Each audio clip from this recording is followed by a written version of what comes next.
ever heard of a community in northern Nigeria where snakes and humans are considered family? I'm serious. This place is called Machina in Yobe State, where people actually believe that snakes and humans are considered of the same bloodline. And the story behind it is one of the most fascinating legends you ever hear from this part of Africa. Okay, so according to the people of Machina, a very, very long time ago, their queen fell into labor. While all the midwives were going up and down, you know how it is when it's time.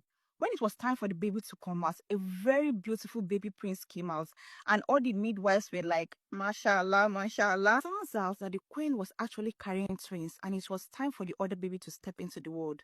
The room was filled with tension.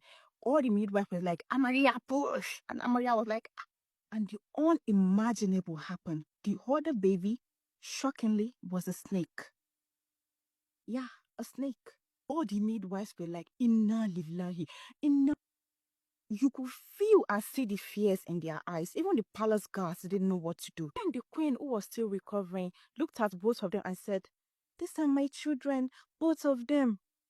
You see, the human twin grew up so well in the palace, while the snake twin couldn't stay and eventually crawled into the rocks behind the palace. Therefore, that is where it supposedly began the kingdom of snakes. From that day, the Machina people believe that the snakes who live around them are the descendants of the serpent twin. They see them as part of the royal bloodline, like a distant cousin or a distant brother. In Machina, having a snake is a taboo. If a snake finds itself in somebody's compound, you don't chase it away. They say, "Our brother has come to visit us." Makes me wonder, how did they communicate? The snake will be like, and you'll be like, really? They were doing it behind the rocks?